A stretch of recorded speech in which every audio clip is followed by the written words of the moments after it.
nuevamente, a ver si así.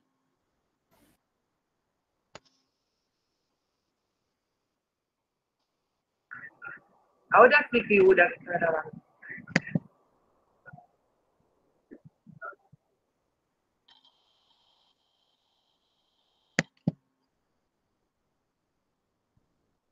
Bien, ahora estamos grabando. Y yo sigo sin poder presentar.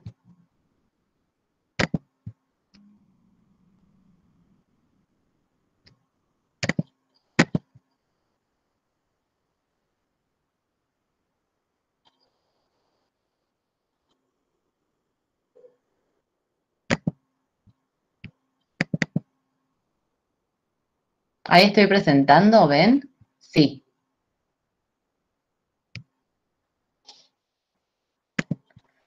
¿Se ve tu nombre, Camila, como pasó hace un rato? No se ve la presentación. ¿No se ve? Aún no. Ahí tampoco. No, todavía no.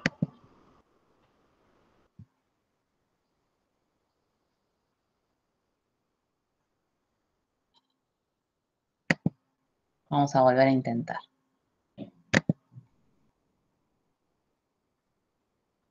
Perdón, esto no es para que se queden dormidos.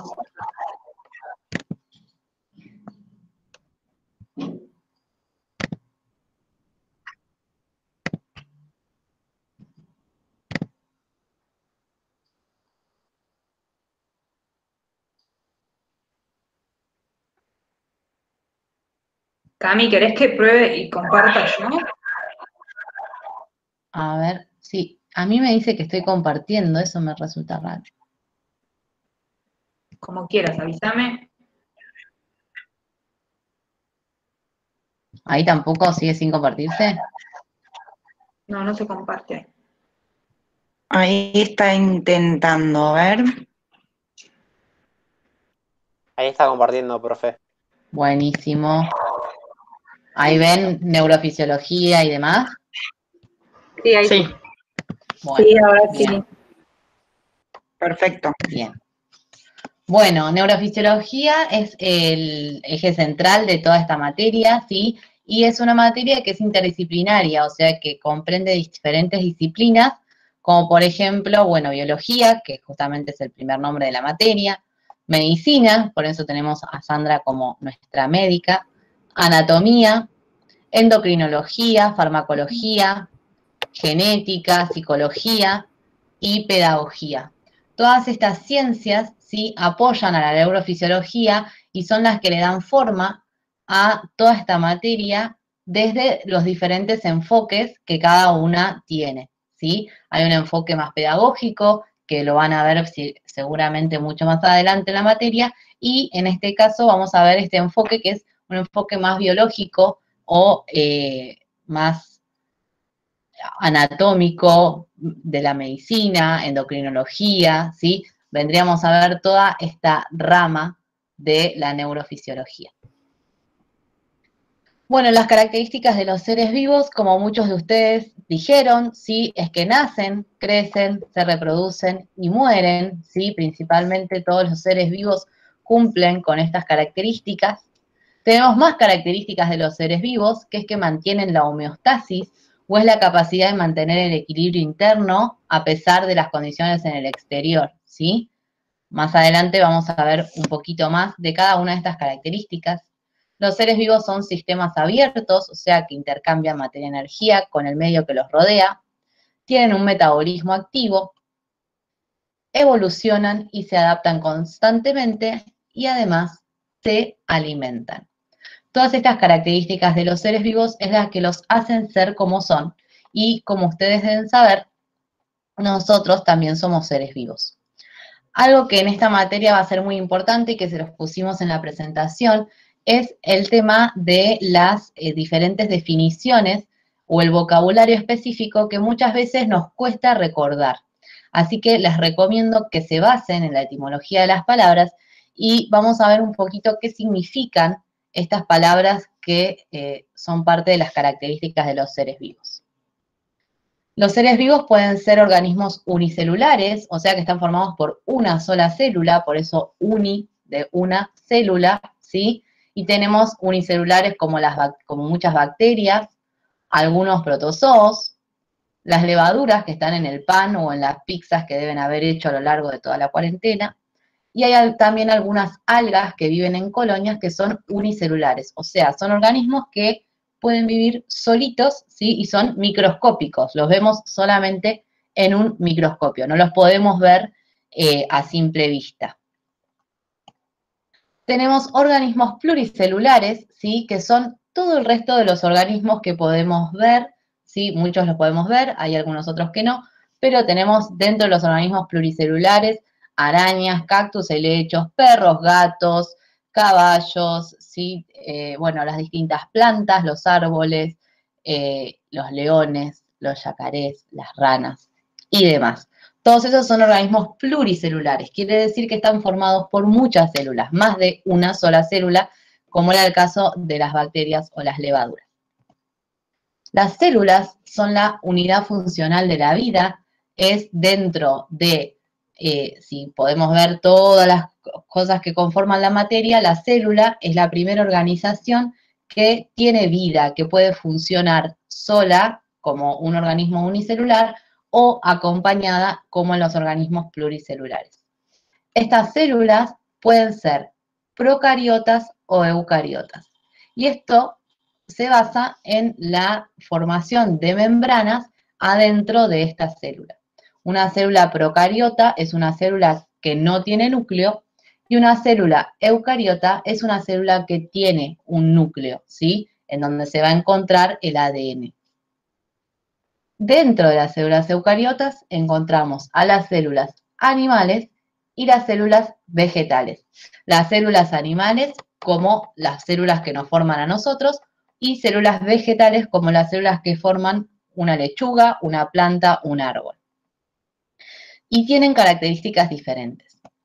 Esencialmente, acá les dejo, y esto les va a quedar en el campus después de esta clase, ¿sí? Tenemos la célula procariota, que está formada por una pared en su exterior, ¿sí? O una membrana, y en el interior tiene todos los componentes sueltos. En cambio, las células eucariotas tienen un ADN que está rodeado por un núcleo y todos los componentes ordenados u organizados dentro de otras membranas, ¿sí? Van a ver que cada una de las células tiene un montón de organelas, como por ejemplo la mitocondria, el aparato de Golgi, los lisosomas, que van a formar parte de esta célula eucariota. Esta célula eucariota les dije que podía ser animal, ¿sí? Como las células de nuestro cuerpo. Esto quiere decir que estas células tienen por fuera una membrana que las rodea, ¿sí? Están formadas por el ADN y van a tener todas sus organelas distribuidas en todo el citoplasma. Muchas veces nosotros nos imaginamos a estas células como células planas, ¿sí? Porque siempre que las tuvimos que alguna vez dibujar o los dibujos que podemos recordar, siempre los recordamos solo en 2 dimensiones. Y lo que les quería traer con esta imagen es recordar que la célula en realidad es esférica, ¿sí? Tiene volumen y es una imagen que deberíamos poder ver en 3 dimensiones. Entender a la célula como si fuera o una naranja o una pelota, ¿sí? Que adentro tiene todo el resto de los componentes que la forman. Adquiere una forma, ¿sí? Porque tiene un citoesqueleto que la va a estar rodeando y no está rodeada de una pared celular, sino de una membrana celular. Por eso, por ejemplo, si nosotros nos tocamos la piel de nuestro cuerpo, esa piel es más elástica. En cambio, las células vegetales son células que por fuera tienen una pared celular, ¿sí? Además de la membrana celular, estas células tienen una pared celular que le dan esa forma más rígida y que es la que hace que, por ejemplo, las hojas de una planta sean mucho más duras o el tronco de un árbol también sea mucho más duro. Y en el interior, la diferencia principal es que las células vegetales tienen una vacuola, ¿sí? Bien grande, donde la célula vegetal va a guardar todo su alimento. Y la otra diferencia, que es la que hace las células de color verde, es que estas células vegetales tienen en su interior unas organelas que se llaman cloroplastos. Estos cloroplastos son los que les van a permitir a las células vegetales hacer la fotosíntesis. Nuestro organismo está formado por un montón de células diferentes. Todas estas células son del tipo animal, porque nosotros venimos del reino animal, ¿sí? Tenemos células madre, tenemos células óseas que van a formar los huesos, células sanguíneas que van a estar en nuestra sangre, células musculares, células endoteliales, células nerviosas, que vamos a ver más adelante en esta materia, células epiteliales, que son las células que están en nuestra piel, células lipídicas, que son las que queremos eliminar haciendo dieta, células sexuales, como los óvulos o los espermatozoides, células pancreáticas y células tumorales, que son las que no queremos. Pero bueno, están también en nuestro cuerpo. Disculpa. Sí. Tengo una consulta. ¿Las células madre dónde están ubicadas? Las células madre en realidad se encuentran al inicio en el desarrollo, ¿sí? Y van a después ubicarse en la médula ósea, por ejemplo, generando todas las células de la sangre a lo largo de nuestra vida. Genial, gracias. No, de nada.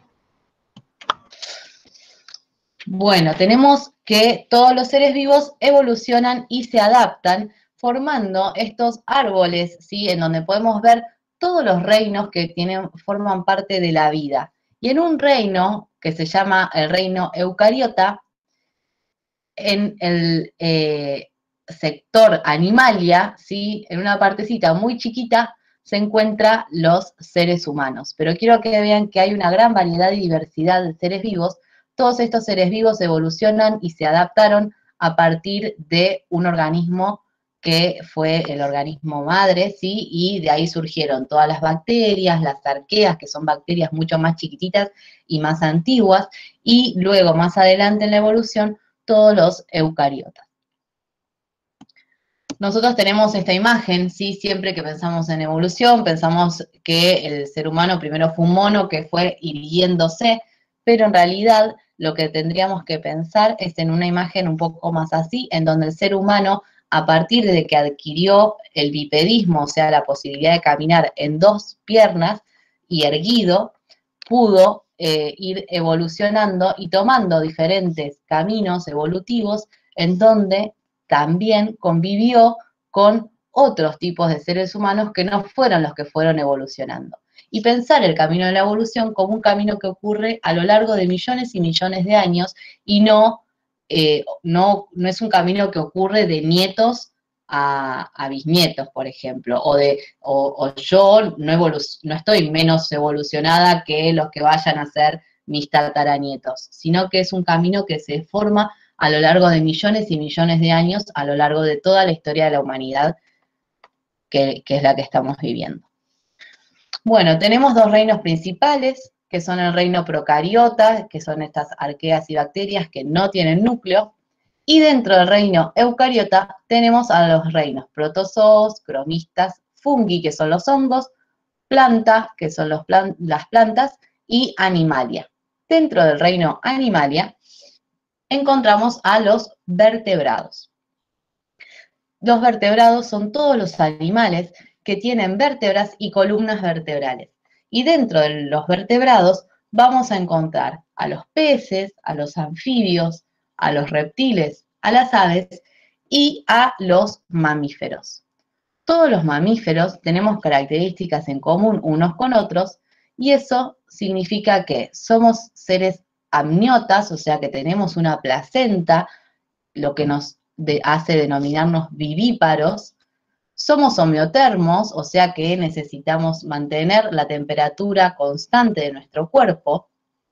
Tenemos glándulas mamarias, tenemos pelo y tenemos pulmones, ¿sí? Y esas características son comunes a todos los mamíferos y nos diferencian de las aves, los reptiles, los anfibios y los peces. Para ver un poco y meternos un poco, ¿sí? Los peces son los organismos que están menos evolucionados dentro del reino animal, luego le siguen los anfibios, los reptiles, ¿sí? Donde tenemos, por ejemplo, las salamandras, las tortugas, los cocodrilos. Más adelante en la evolución se cree que aparecieron las aves. Y finalmente tenemos los mamíferos, en donde están los delfines, los leones, los gorilas, los elefantes, y finalmente donde nosotros vamos a poder también colocar nuestra foto porque pertenecemos a este reino animales de mamíferos. Todos los seres vivos se reproducen, ¿sí? La reproducción es un proceso biológico que va a permitir la creación de nuevos organismos, siendo común a todas las formas de vida conocidas. Los organismos se pueden reproducir de forma asexual o de forma sexual, ¿sí? De forma asexual, ¿qué quiere decir? Que un organismo no necesita de otro para reproducirse, sino que directamente hace copias o reproducciones de uno mismo. Por ejemplo, cuando ustedes agarran el gajo de una planta, ¿sí? Y lo colocan dentro de una maceta y crece otra planta nueva, esa planta es exactamente igual a la planta de donde sacaron el gajito. En cambio, a través de la reproducción sexual, los organismos adquieren lo que se denomina como variabilidad genética, ¿sí? La variabilidad genética se da a través de las células sexuales o gametas que se van a formar a través de un proceso que se llama meiosis. Acá tienen dos diferencias entre la reproducción asexual, en donde el progenitor es idéntico genéticamente a los hijos. Las células se van a dividir a través del proceso de mitosis, no intervienen las gametas, y les puse como un ejemplo las bacterias. Y la reproducción sexual, que se basa en la fusión de gametas, la variabilidad genética, el proceso por el cual se van a dividir estas gametas es la meiosis, y tenemos a los que se reproducen sexualmente, tenemos a los ovíparos, por ejemplo, las aves que ponen huevos, ¿sí? Versus los vivíparos, por ejemplo, nosotros que formamos una placenta y llevamos el embrión en el interior del cuerpo. Acá les puse una diferencia entre los procesos de mitosis y meiosis. No es necesario que lo sepan con tanto detalle, pero entender que a través del proceso de mitosis se van a formar dos células hijas idénticas a la célula madre. En cambio, a través del proceso de meiosis, lo que ocurre es una recombinación genética de los cromosomas que va a aportar todavía más variabilidad, y una vez que se terminan de dividir las células, se forman 4 células hijas totalmente diferentes a la célula madre. Estas células, hijas que se forman, son las células que van a ser espermatozoides u óvulos en el ser humano. Un poquito también, los seres vivos nos reproducimos, el aparato reproductor humano, ustedes saben que es un sistema de órganos que está formado en el hombre y la mujer desde antes del nacimiento y compone a todos los órganos sexuales que diferencian a ambos sexos. La función que tiene este sistema es el de la reproducción. Tenemos los órganos sexuales primarios, por un lado tenemos pene, próstata, vesícula seminal, testículo, conductos deferentes, uretra y epidídimo. Por el otro lado tenemos vulva, vagina, ovario, útero, trompas de falopio. Estos órganos sexuales se van a amoldar, ¿sí?, en un sistema de órganos, formando el aparato reproductor masculino y el aparato reproductor femenino. O, como me gusta más a mí, un poco así, para entender que en realidad el útero no es una estructura vertical, sino que está insertada detrás de la vejiga de las mujeres.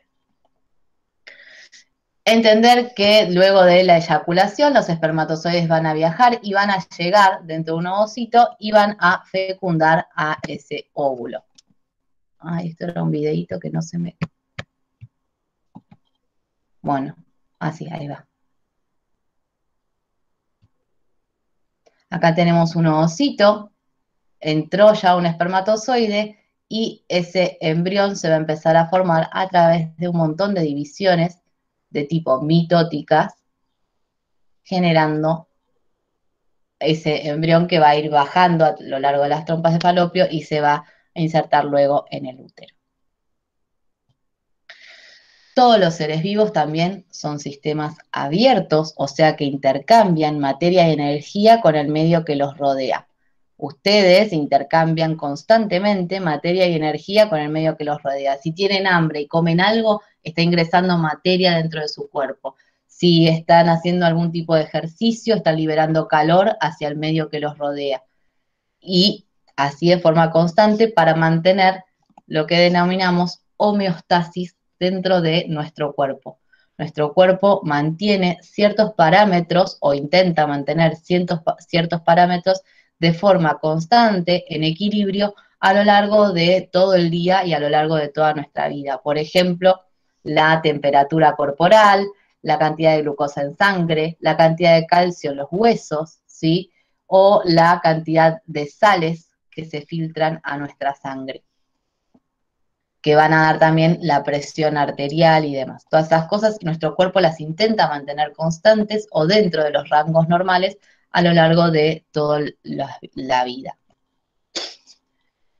Y todos los seres vivos tienen lo que se denomina metabolismo. Este metabolismo es un equilibrio entre lo que el ser vivo construye, es decir, el anabolismo, ¿sí? El anabolismo es la síntesis de moléculas complejas, es la construcción de cosas a partir de moléculas más simples, formar moléculas más complejas, versus el catabolismo, que es la ruptura de cosas, ¿sí? El romper cosas muy complejas para hacerlas un poco más simples y liberar energía.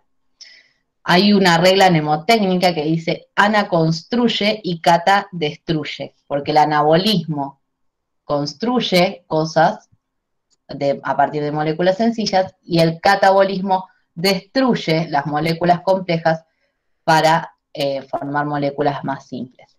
Este equilibrio entre lo que nuestro cuerpo construye y lo que nuestro cuerpo destruye se llama metabolismo y está en constante elaboración dentro de cada una de las células de nuestro cuerpo. Este metabolismo es una característica que tienen todos los seres vivos, en especial nosotros particularmente, en todas las células, los billones y billones de células que nos forman a lo largo de toda nuestra vida mantienen este metabolismo muy activo. Constantemente las células construyen cosas y destruyen otras para poder reformarse. Los seres vivos también se nutren, se alimentan, y tenemos acá otra división. Mucho de lo que van a ver de acá adelante de la vida es que a los biólogos nos gusta mucho dividir, ¿sí?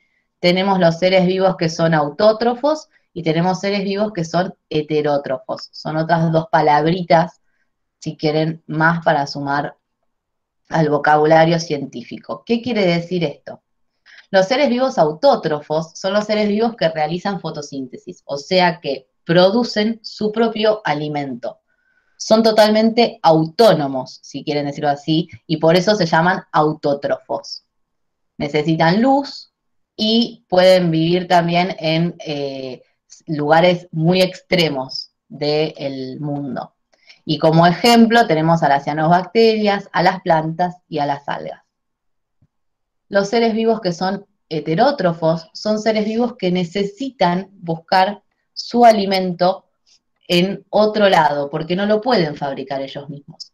Dentro de los heterótrofos nos encontramos nosotros como seres humanos. Somos organismos consumidores que necesitamos del alimento, de buscar el alimento en otro lado, para poder alimentarnos. Dentro de los heterótrofos están los hongos, los protozoos y todos los animales, ¿sí? Entonces, claro, para que les quede claro, los autótrofos, todos los autótrofos, están formados por células vegetales, porque son las que tienen los cloroplastos para hacer la fotosíntesis. Todos los seres vivos que son heterótrofos están formados por células animales, porque no tienen cloroplastos y no pueden producir su propio alimento. Dentro de los animales y dentro de estos heterótrofos tenemos animales que pueden ser carnívoros o animales que son herbívoros, ¿sí? Y también tenemos los animales que son omnívoros, que pueden comer tanto carne como vegetales. Y hay una gran variedad más de maneras de alimentarse. Este metabolismo en el ser humano se se produce y se compone de un montón de sistemas que funcionan de forma coordinada para que nosotros podamos crecer, para que nosotros podamos reproducirnos, para que nosotros podamos alimentarnos y todas estas funciones o características de los seres vivos.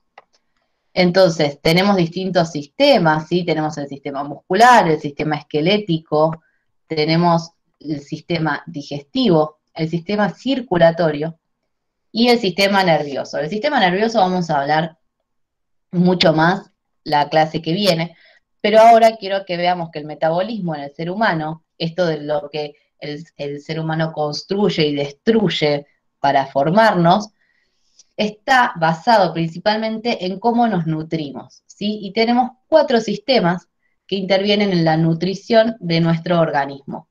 Por un lado, el sistema digestivo, que es el sistema típico. Si yo les pregunto cómo nos nutrimos, todos pueden pensar que entra el alimento por la boca, va a bajar por el esófago, va a llegar al estómago, va a pasar por el intestino delgado, intestino grueso, y luego va a terminar saliendo por el ano. También forma parte de los sistemas de la nutrición el sistema respiratorio, que obtiene oxígeno cada vez que inspiramos y expulsa más dióxido de carbono cada vez que expiramos. También forma parte de los sistemas de la nutrición el sistema circulatorio, que está formado por el corazón y todos los vasos sanguíneos, arterias y venas que van a llevar el oxígeno y los nutrientes a cada parte de nuestro cuerpo.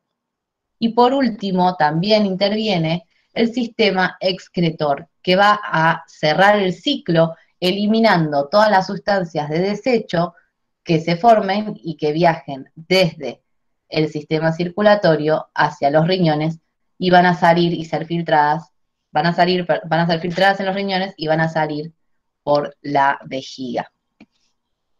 Entonces, por un lado tenemos al sistema digestivo, que es el que proporciona materia, va a romper las moléculas grandes. Por otro lado, también tenemos al sistema respiratorio, que permite la entrada de oxígeno al cuerpo. El oxígeno va a permitir que se produzca energía en cada una de las células de nuestro cuerpo. Luego, tanto el sistema digestivo como el sistema respiratorio van a ponerse en contacto en el sistema circulatorio, que va a llevar el oxígeno y los nutrientes a todas y cada una de las células del cuerpo humano. Y finalmente, el sistema circulatorio va a llevar la sangre para que sea filtrada en el sistema excretor. Por un lado se va a expirar el dióxido de carbono y por otro lado se van a eliminar los residuos de las células en los riñones a través del sistema excretor. Este cuadrito es un cuadrito que a mí me gusta mucho y que nos ayuda bastante a entender qué es lo que pasa cuando comemos, ¿sí? Nosotros nos alimentamos y tomamos agua, todo eso va a entrar dentro del sistema digestivo. El sistema digestivo va a eliminar todas las sustancias de desecho a través de la materia fecal y va a absorber en el intestino delgado, se van a absorber todos los nutrientes y van a pasar al sistema circulatorio.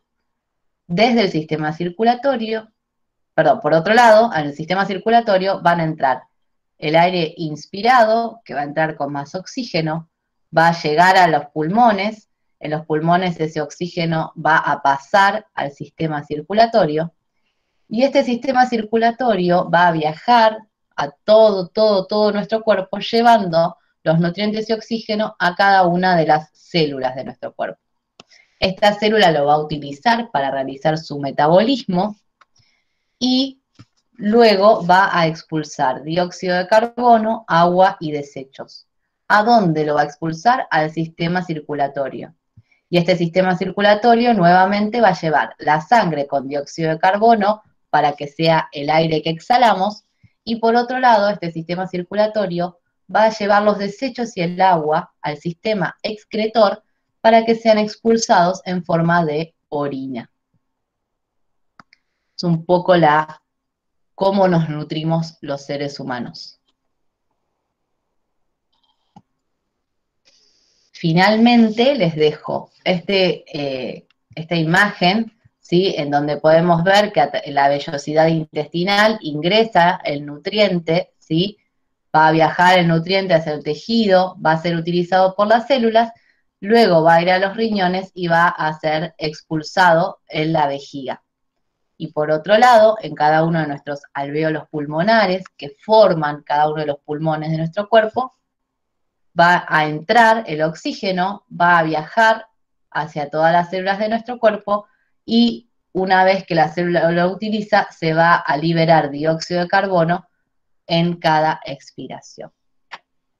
Mucho de todo esto comprende el cuerpo humano y cómo estamos y cómo somos, y por eso me parece importante que siga con esta teórica Sandra para contarnos cómo nos orientamos anatómicamente los seres humanos. ¿Hasta acá tienen alguna duda, chicos? Los dejé muertos. Fui muy rápido.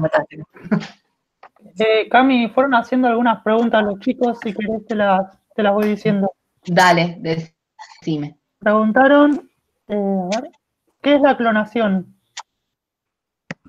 La clonación es la formación. La clonación de un A ver, sí. Sí, era, ¿qué es la clonación? La pregunta. ¿La clonación qué es? No forma parte de esto, es un experimento. La clonación, por ejemplo, es lo que ocurre a través del proceso de mitosis, ¿sí? Donde hay una célula madre que es exactamente igual a una célula hija. La mitosis podría ser una clonación. Después preguntaron, ¿qué son las gametas?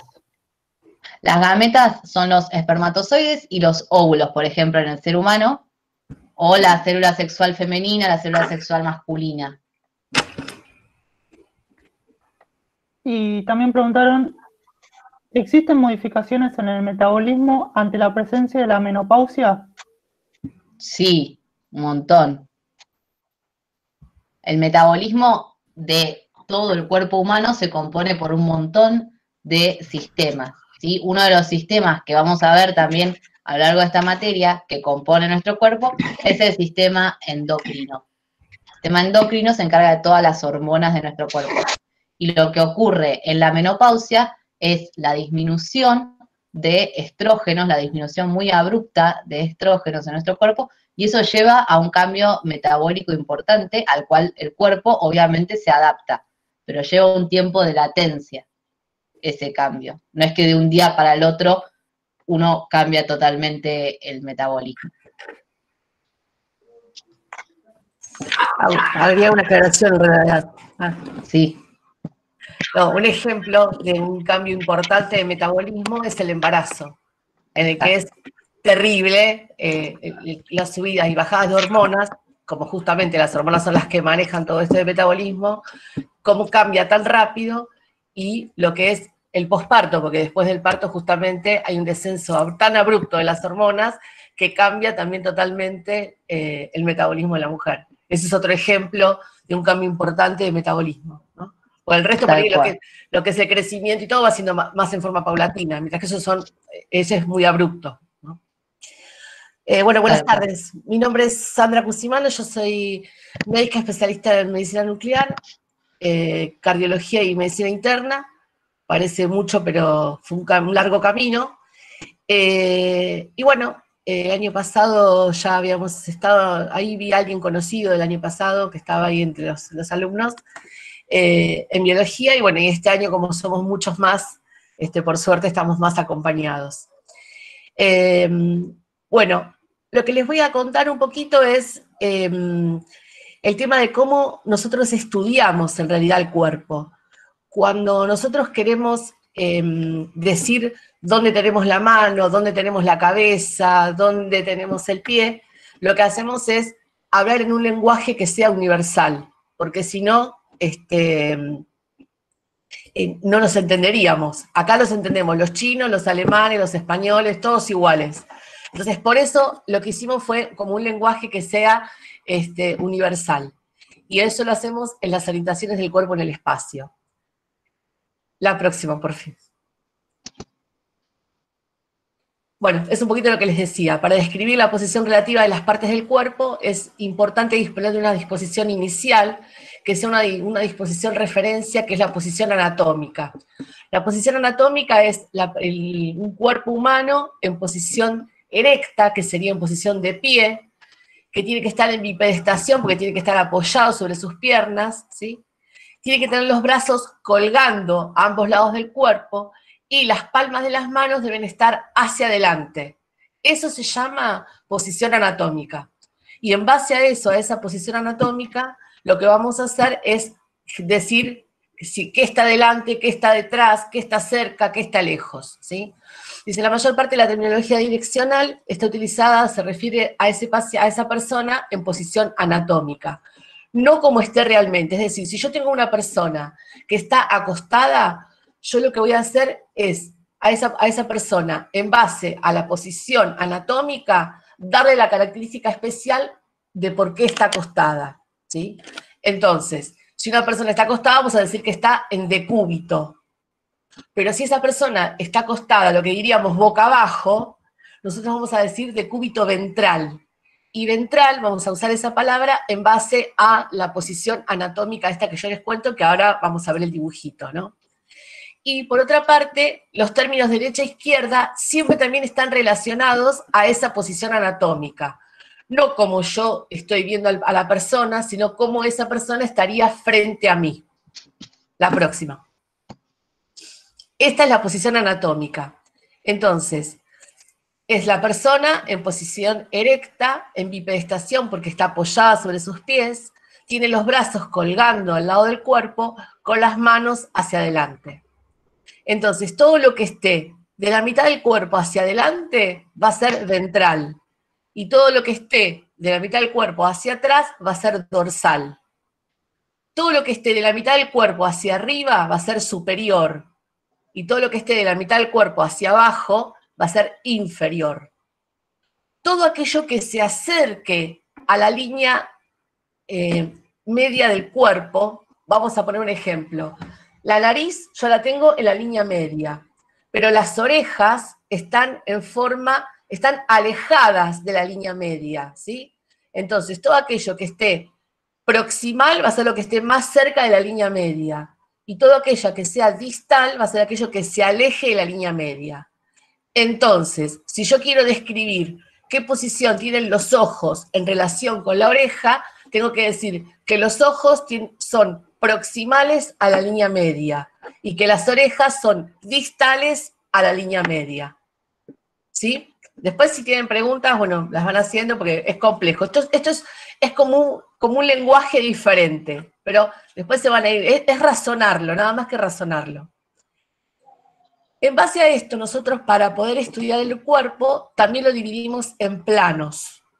Hay 3 planos, que es el plano transversal, donde yo corto a la persona, ¿sí? Es el que está en... Ah, no, yo no tengo el cursor para poder hacerlo. No se ve mi cursor, pero ahí está. Ese sería el plano transversal. Con ese plano, si yo corto en el plano transversal y miro el interior del cuerpo, lo que voy a ver es, vamos a suponer que yo lo hago a ese nivel, ¿no? Ese corte me va a dar algo que sea un óvalo. ¿Por qué? Porque yo estoy cortando en forma transversal. Va a ser tipo un óvalo y yo ahí por dentro voy a ver, según en qué nivel corte, qué órganos voy a tener ahí adentro. Ejemplo, si yo corto a ese nivel estimo ver, seguramente vea intestino, seguramente vea riñón, seguramente voy a ver la aorta. Si voy en posición dorsal, voy a ver la columna vertebral, ¿sí? Ahora, si yo esta misma línea transversal la hago a la altura, por ejemplo, de las mamas, por ejemplo, ahí entonces, en posición ventral, si voy desde la piel hacia adentro, voy a ver, por ejemplo, las mamas. Si sigo voy a ver este músculo, si sigo voy a ver la pleura, si sigo voy a ver pulmones, y así hasta llegar a la parte dorsal, donde otra vez me voy a encontrar, ¿no es cierto?, con la columna vertebral. Ese sería un plano transversal. Si yo ahora corto en forma sagital, Muy bien, como una tomografía aparece acá en el chat, exactamente. Nosotros, estos cortes que vamos a hacer es porque cuando nosotros veamos imágenes, ustedes tienen que ubicarse en de qué forma estaría el cuerpo. Por eso es que los cortes son así. Los cortes tomográficos son estas tres formas que vamos a ver ahora. El transversal o axial, que es lo mismo. El sagital, que es el más fácil porque es el que corta en la línea media al cuerpo, ese que es el dibujito que tienen ahí en color rosa. Entonces, si yo ahí corto a la línea media al cuerpo, lo voy a dividir al cuerpo en dos partes simétricas totalmente iguales. Esas son las características de por qué se llama, porque este plano es sagital. Divide en forma simétrica a las dos partes iguales. Si lo hago exactamente en la línea media, yo voy a tener un hemicuerpo derecho y un hemicuerpo izquierdo, ¿sí? Y acá, si esta línea, por ejemplo, la hago como está ahora en este plano sagital, la hago desde la cabeza hacia los pies, desde arriba vería cerebro, bueno, primero vería, ¿no es cierto?, el cráneo, vería el cerebro, después vería todo lo que es aparato digestivo, después vería todo lo que es respiratorio, abdomen, etcétera, etcétera, ¿sí? Y tendría una pierna de un lado y una pierna del otro, un brazo de un lado, un brazo del otro, porque divido por esa línea media exactamente al cuerpo en dos mitades. Ahora, este plano sagital, el sagital puro, por así decirlo, es el que divide la línea media en dos partes iguales. Pero igual nosotros en tomografía también hablamos de cortes sagitales cuando son en esa línea, ¿sí? Lo que pasa es que si no lo hacemos de un hemicuerpo o del otro hemicuerpo, a veces le decimos parasagitales, pero es lo mismo, en realidad se dice es corte sagital, ¿sí? Y luego tenemos el coronal. El coronal divide al cuerpo en anterior y posterior. O sea, también acá lo puedo dividir en línea media, pero ya no voy a tener dos partes iguales, sino que voy a tener una parte anterior y una parte posterior, ¿sí? Ese plano coronal lo puedo hacer desde adelante hacia atrás. Y también voy a ver el cuerpo, si yo lo hago en forma completa en todo el organismo, desde arriba hasta abajo. Todo vería, porque esto es un corte completo. Ese es el coronal. Y el coronal puede ser más anterior o más posterior, o como podríamos decir, más ventral o más dorsal, ¿sí? Esas son las palabras que vamos a ir viendo. La próxima, por fin. ¿Qué ocurre en el sistema nervioso central? Los parámetros son los mismos. Lo que pasa es que la cabeza en sí misma no tiene una posición, la cabeza sí es erguida, pero el cerebro, no es, ustedes fíjense cómo está el dibujo, no está derecho, está como torcido, ¿sí? Entonces, acá ese eje de esa posición anatómica la vamos a tener de la misma manera, pero la vamos a marcar de una manera distinta, con algo que se llama neuroeje. Y ese neuroeje es algo que va justamente desde la parte ventral a la dorsal, o como dice acá, desde el rostral a la caudal, porque es de anterior a posterior, ¿sí?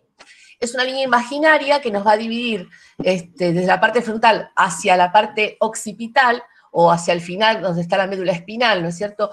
Es justamente para dividir y decir, bueno, ¿qué es superior? ¿Qué es inferior? ¿Qué es anterior? ¿Qué es posterior? ¿Qué es derecho? ¿Qué es izquierdo? Si yo este neuroeje, ¿sí? Tengo que marcarlo, lo voy a marcar obviamente siempre en el medio, o sea, ahí voy a dividir en dos partes iguales al encéfalo. Y estas estructuras siempre las voy a decir mediales o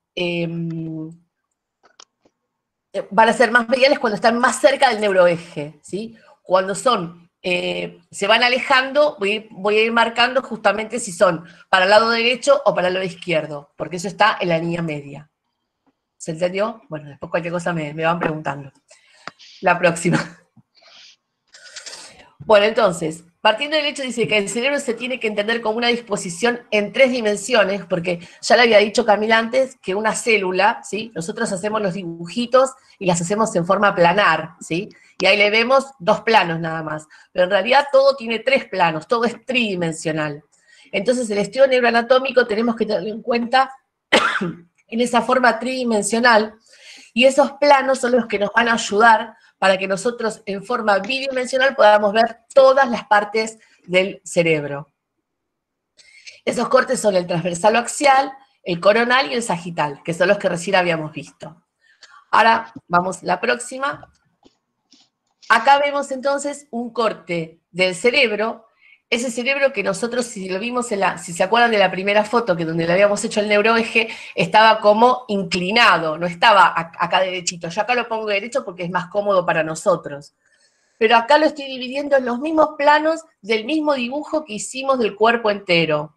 Entonces, el corte transversal es el que pasaba por el medio y me deja ver justamente en esta forma transversal o axial, me deja ver en esa forma al cerebro.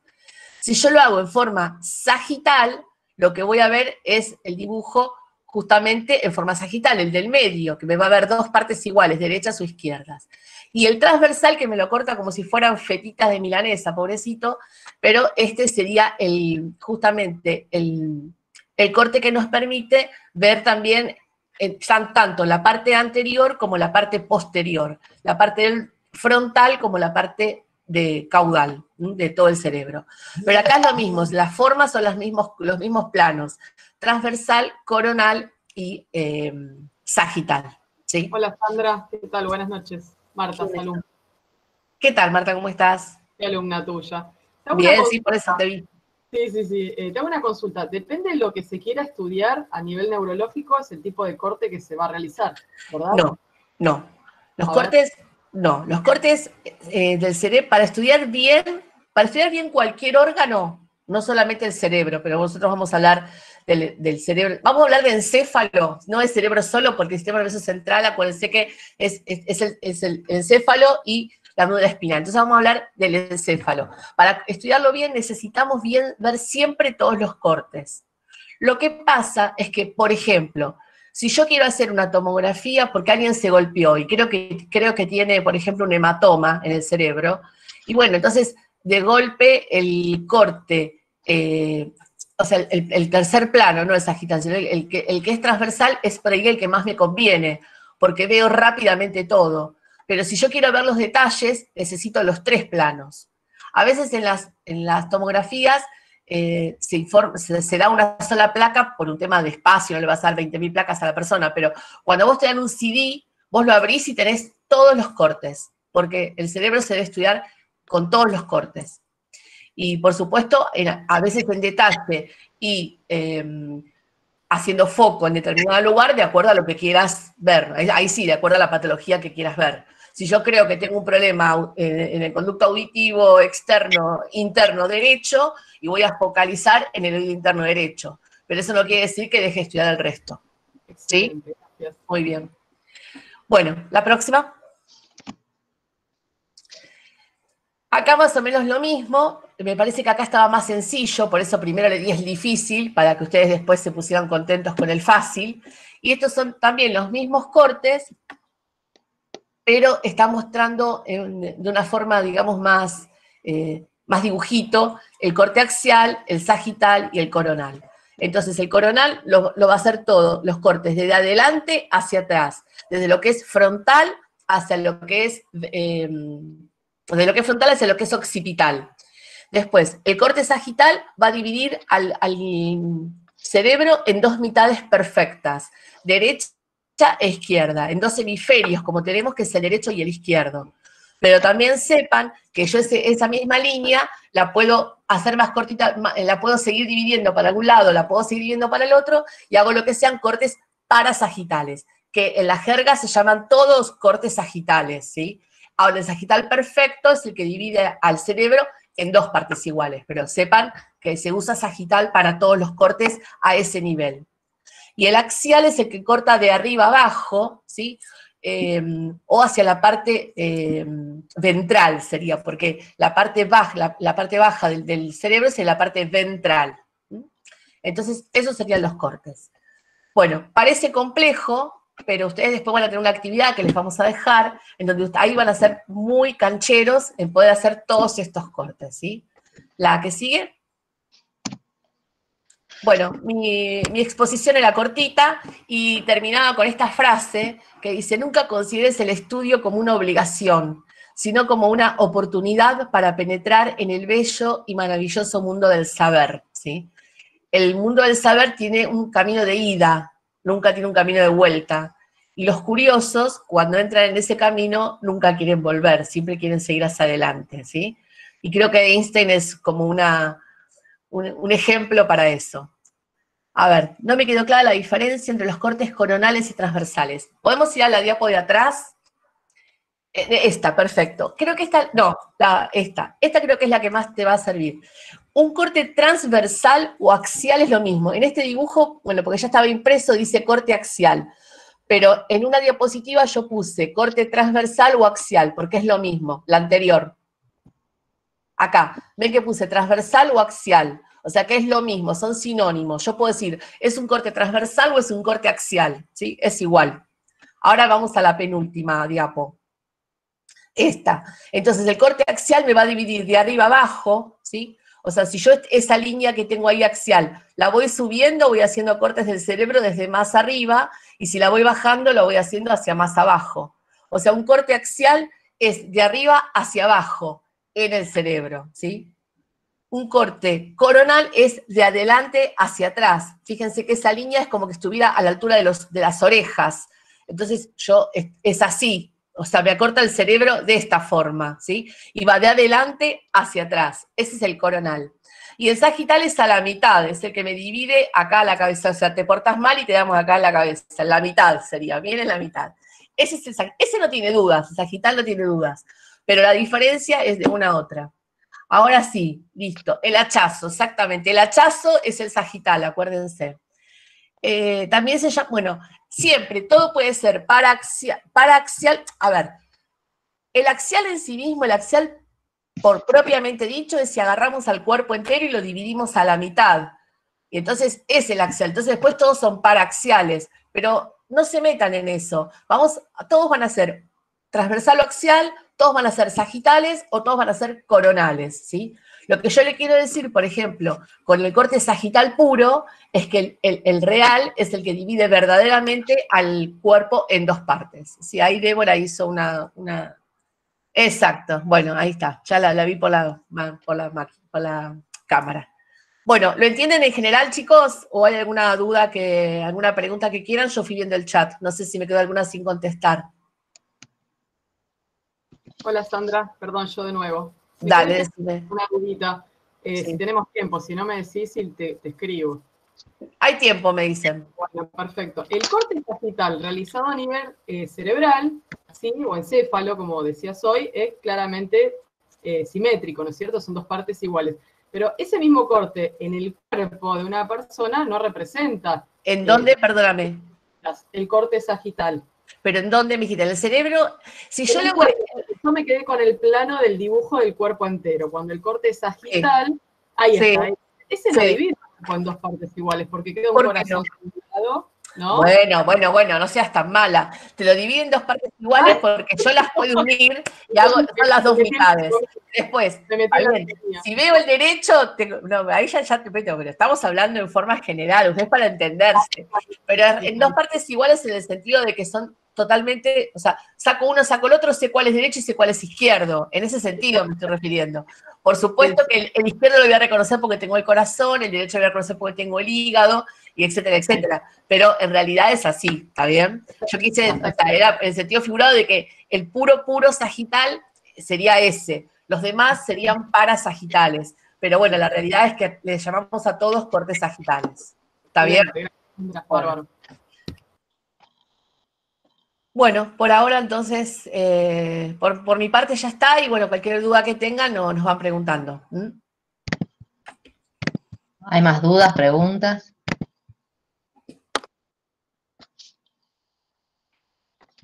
No dejé de presentar, ¿no? Ahí está.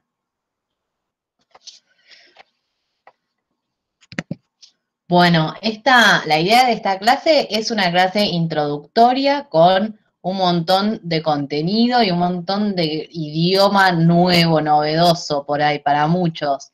Por ahí para muchos no. Hay algunos que por ahí están más acostumbrados, otros un poquito menos. Es por eso que no sé, a ver si Moni anda por ahí. ¿Les querés contar a los chicos lo que les preparamos de lindo? Sí, hola, ¿me escucha? Porque estaba tratando de habilitar el micrófono y no me dejaba. ¿Se escucha? Sí.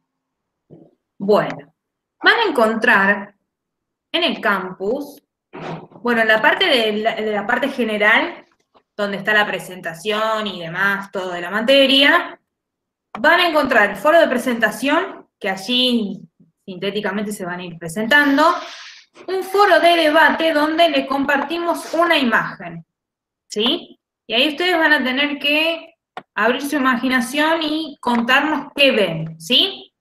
Por otro lado, en la unidad número 1, que es lo que estuvimos viendo hoy, y como decía Sandra, el tema de la actividad que van a tener que hacer.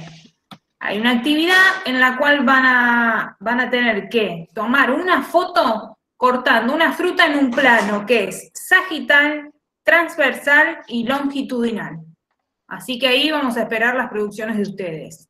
Y ahí lo que Y sí es que aparte- se vea sus caras, ¿sí? En la foto. Traten de mostrarnos a ustedes, o sea, con la fruta que sea, cortando, ¿sí? Cortando lo que sea. Sí, tienen que, a ver, ahí van a hacer ellos producción de fotos, con esos 3 cortes vamos a ver cómo lo muestran. A nosotros nos va a llegar porque vamos a saber quién es, porque nos va a aparecer la carita y el nombre y el apellido, pero en esa Bueno. foto vamos a ver cómo ellos presentan esos cortes. Y va a haber un glosario donde ahí van a buscar significados de algunas de las palabras para que ustedes se vayan también familiarizando Longitudinal, con el... coronal. Claro, háblenos, claro, los planos serían sagital, transversal y coronal, así nos hace el lío, porque el sistema nervioso central es verdaderamente así, es transversal, coronal y axial o transversal, ¿sí? Ahí Vale, ya lo ponemos. dije 2 veces lo mismo. Sagital, transversal o axial y coronal. coronal. ¿Está bien? Listo. Como está puesto en la diapositiva. Ah, ok, longitudinal vamos a ponerle coronal. No, olvídate. No. Bueno, esas son las actividades que van a encontrar. ¿Está bien? ¿Escucho a alguien que está tipo? Si tienen alguna duda, porque yo estoy mientras, chicos, mirando el campus y les voy Ahí cambié, explicando. coronal. Sagital, transversal y coronal. Transversal o transversal. axial. El tema es que el transversal, algunos le llaman longitudinal, según en qué órgano estés hablando, porque lo cortás como a lo largo. Sí. Entonces, por eso, no, acá es transversal, sagital, coronal. La única cosa es que el transversal puede ser transversal o axial, ¿sí? Pero así de esa forma. Sí, listo. Está bien, está corregido ya.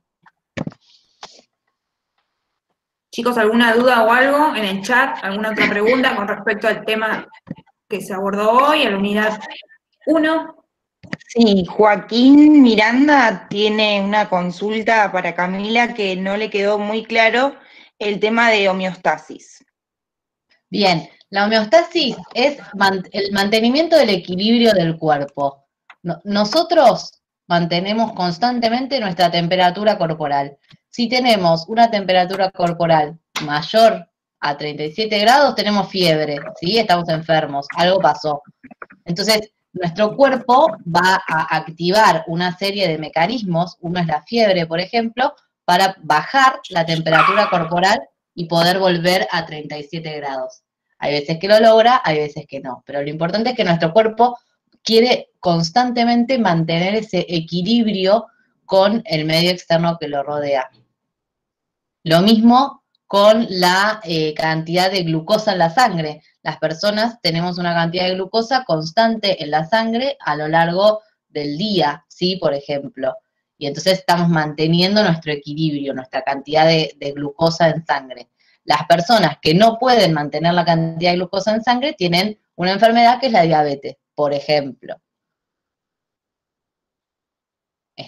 Depende de muchos factores, no es tan lineal, ¿no? No es que solo por comer una cucharada de azúcar me va a subir y dispararse la glucosa. Nuestro cuerpo activa una serie de mecanismos que van a hacer que el nivel de glucosa cuando yo como un caramelo no suba hasta las nubes. Chicos, por favor, ya están preguntando del final, del no final. No, hay una pregunta que vi acá en el chat que dice si se puede promocionar. Sí, consejo, promocionen. Sí. Consejo, promocionen. Para promocionar tienen que cumplir con todos los trabajos prácticos que vamos a hacer, estos chiquitos, estas cositas que estamos diciendo que hagan, con los parciales, porque miren que el final es, primero, un examen escrito que tiene que ser perfecto para después recién pasar al oral. Y obviamente uno no tiene la misma contemplación a una persona que promociona que a una persona que da libre, ¿sí? Así que traten de promocionar, ¿sí? Traten, por favor, de promocionar. Ah, yo les dije los libres, ya qué mala que fui. De promoción les mandé directamente al final. Bueno, traten de promocionar, es un 7, vamos, es esforzarse, pero con un 60% se llega, ¿no es cierto que se llega? O sea que se puede. Así que traten de promocionarla, que va a ser mejor que dar un final, porque el final van a tener que dar toda la materia junta y es más complejo. Y vos lo decís, San, te creemos. No, lo digo porque, aparte, yo tuve la experiencia el año pasado, y después se les junta todos los finales, Sí. Entonces es un lío, ¿sí? Y nosotros somos conscientes de que esta materia ustedes tienen que saberla para poder, vendría a ser como tener cultura general dentro de la psicopedagogía, ¿sí? Entonces, somos conscientes de eso, ¿sí? Pero no podemos dejar de exigirles. Ahora, tampoco los vamos a matar, ¿sí? No es esa la idea. La idea es que ustedes sepan razonar y pueden tratar de llegar a destino con esto. Y lo van a poder lograr, pero bueno, el tema es que hay que ir haciendo como un ladrillito, ¿sí? Piensen que si ustedes hoy creen que recibieron muchas palabras, pero mañana no van a hacer, no sé, 100 palabras más. Por ahí a las 100 de hoy, la semana que viene son 10 nada más, porque esto se va construyendo de a poco. Hoy parece mucho, pero después es agregar un ladrillito más a la pared que ustedes van a construir de acá a fin de año, ¿sí? Piénsenlo desde ese punto de vista. Bueno. ¿Qué dice? La consigna todo van a tener todo en el campus, en la unidad 1 va a tener lo que se vio en el día de hoy, lo que utilizaron las profes para hacer la presentación de la teoría, y van a tener las actividades. Una parte la van a encontrar el tema de la imagen en la parte de presentación, en la solapa de general, y en la unidad número 1, que se va a habilitar cuando finalice la clase, ahí van a encontrar la actividad, la biografía, los materiales y recursos y demás. Obviamente siempre va a haber un foro a disposición por si presentan algún tipo de duda, consulta, etc. ¿Puedo hacer una aclaración, Camila, con respecto a lo que te explicaste recién, lo de homeostasis? Camila se había puesto en la parte del principio de la materia, el tema de pensar en la etimología de la palabra. Esto es muy importante. Si ustedes piensan de dónde viene esa palabra, ahí van a poder sacar muchos significados. Cuando hablamos de homeostasis, homeo significa como igualdad, ¿sí? O sea, cuando hablamos de homosexualidad es mismo sexo, cuando hablamos de homeostasis es homo, es igualdad, es todo igual. Entonces es estar en un estado de igualdad. Eso sería la definición, la respuesta etimológica de la palabra homeostasis, ¿sí? Igualdad de estado, ¿sí? Entonces buscamos eso, un equilibrio es eso, es porque queremos estar siempre de la misma manera. Por eso el ejemplo que les dio Camila, o sea, uno cuando tiene más de 37 transpira, ¿por qué? Porque quiere bajar la temperatura y porque quiere llegar a menos de 37. Entonces, el mecanismo es la transpiración para llegar a ese estado de homeostasis, que sería tener la temperatura del cuerpo no mayor de 37 grados, ¿sí? Entonces, para entender es eso, busquen siempre el origen de la palabra, ¿sí? Como otra palabra que les voy a tirar una porque les estoy ayudando con lo del glosario que tienen ahí, para hacer para la semana que viene. Anda, no vale que le soples. Sí, no, pero bueno, una ayudita. Eu, de eucariota, es fácil, porque eu significa verdadero, ¿sí?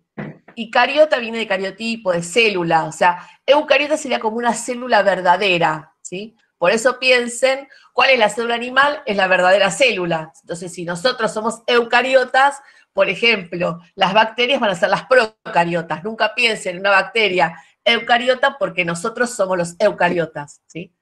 ayúdense con esas cosas de relación para poder, por ejemplo, en el momento que les tengamos que preguntar, diferenciame una de otra, acuérdense cuáles somos nosotros y nos se pueden acordar con estas pequeñas cositas que les vamos diciendo. ¿Mm? Bueno, Tal cual. Bueno, ahí Bárbara nos está poniendo, ¿vamos a trabajar en grupos o solas?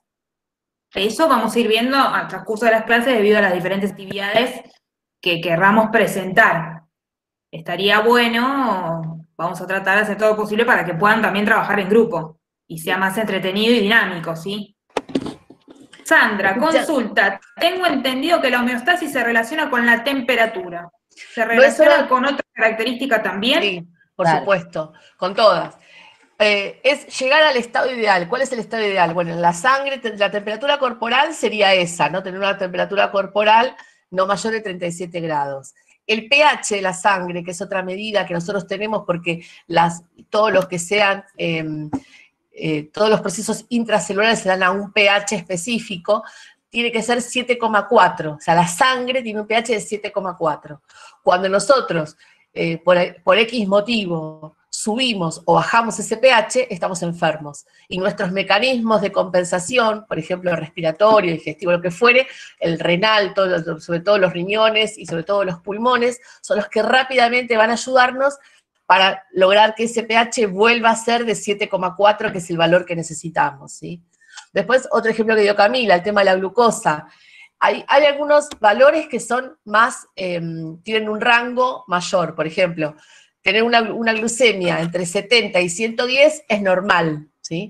¿Por qué ponemos ese valor? Porque si la glucosa sube por debajo de ese valor, si bien la célula puede trabajar, va a trabajar exigida, y eso va a ser un daño para la célula. Y cuando una célula se daña, se termina dañando un órgano y después estamos enfermos.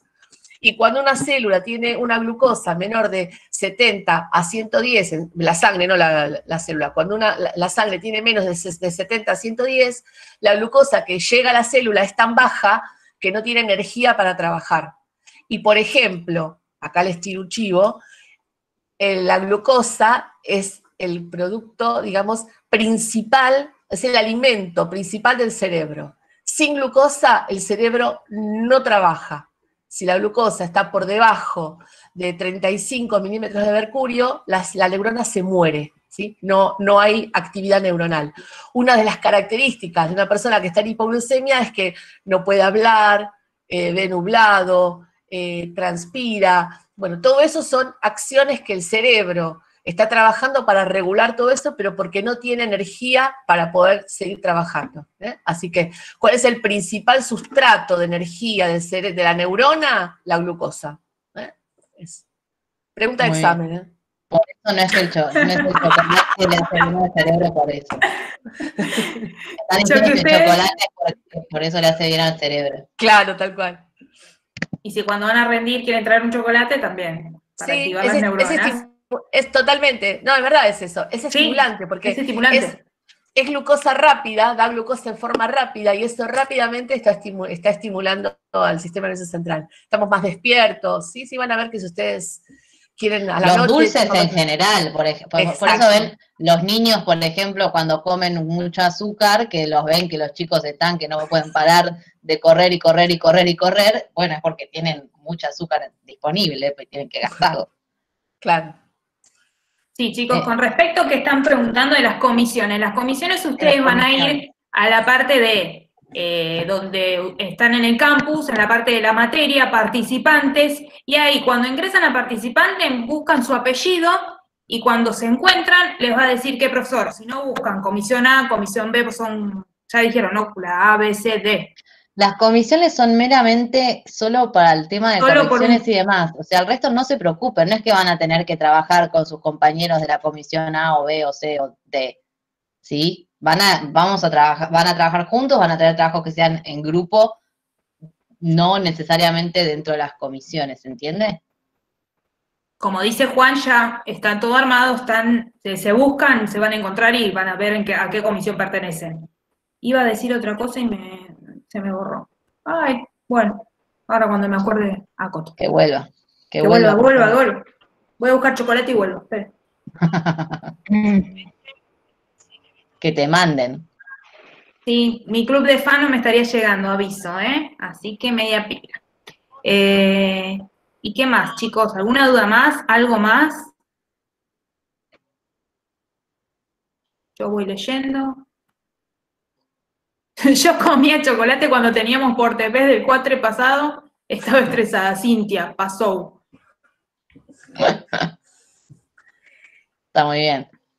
Marce va con dulce de leche, dice. Bien. Está bien. La Bibliografía. Muy bien, bibliografía. La bibliografía va a estar subida en cada unidad, se va a usar, ¿no, Camila?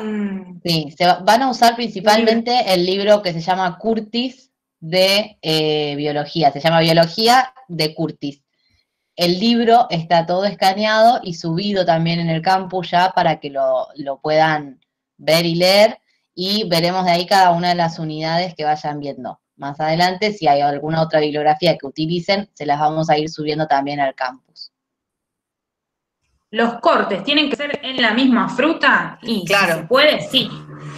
La realidad es que ¿No? pueden hacer varias frutas, pero sí en una los 3 cortes, porque si no, ¿cómo sabemos que ustedes interpretaron? ¿Entendieron? Claro.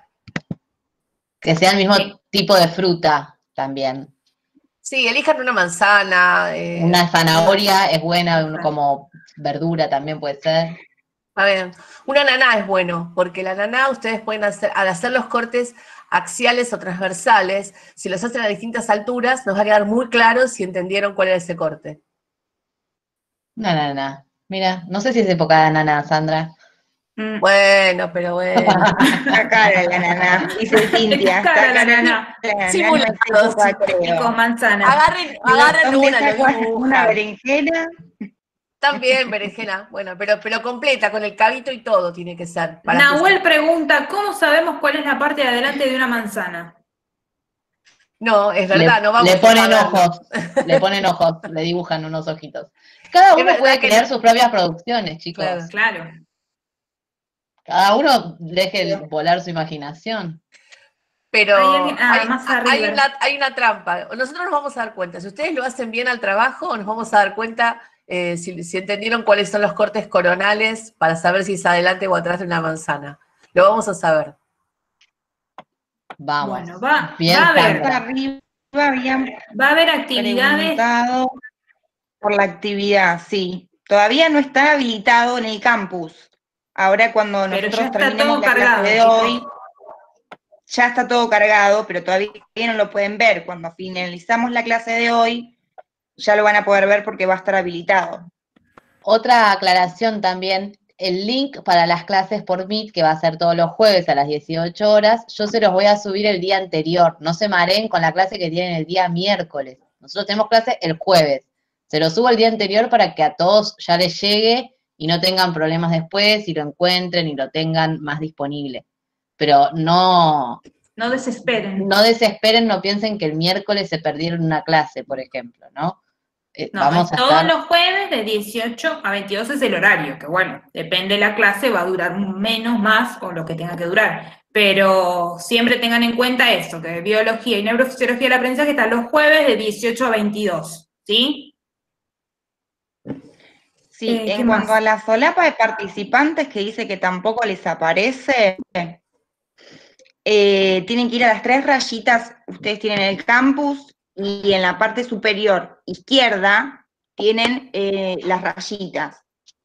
Despliegan ahí y les va a aparecer participantes. Tienen 3 liñitas, líneas así. 3 rayitas horizontales van a tener en la parte superior izquierda del campus. Ingresan a participantes, ahí despliegan en las rayitas, ingresan a participantes y se buscan por nombre y apellido y directamente les dicen en qué comisión están. Dice que está habilitada también, ahí dicen que está habilitada. Sí, está habilitada porque ya se puede ver cada comisión y qué alumno está en cada comisión y alumna. Está habilitada para acá. Muy bien. Muy bien, muy bien, muy bien. Sí, sí. Bueno, las profes que hacen el cierre y ya estaríamos. Bueno, por mi parte Yo ya está, si no tiene más dudas, por ahora quedamos. Y bueno, Cami, te dejamos la palabra. Sí, también, bueno, cualquier duda, cualquier consulta que tengan, nos pueden escribir, tienen disponible el campus, tienen disponible el foro, tienen un montón de canales de comunicación. Les voy a pedir que, por una cuestión de organización y también para poder responder las dudas, son muchos ustedes, si bien estamos divididos en comisiones, para que a todos se nos organice más el trabajo, traten de canalizar por un solo canal de comunicación toda la información, por eso está el campus, que está tan bien organizado, ¿sí? El campus está bien organizado para que ustedes puedan encontrar toda la información y tener todo disponible de fácil acceso. De la misma manera, para con nosotros, ¿sí? Como docentes, tratar de canalizar la información a través del campus o el canal y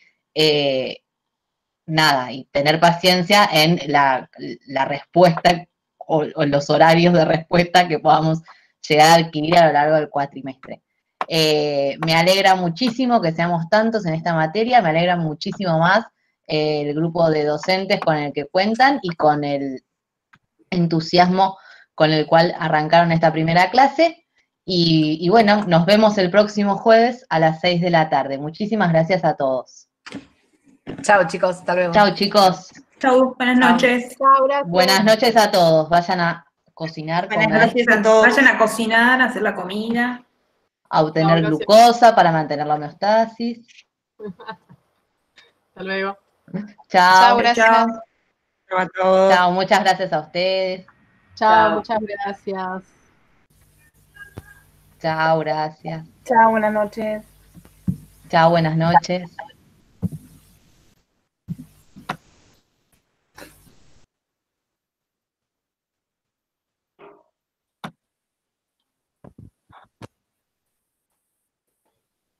Chao, muchas gracias a ustedes. Chao, hasta luego. Hasta luego. Sandra, descansa. Sí, Cami, tenemos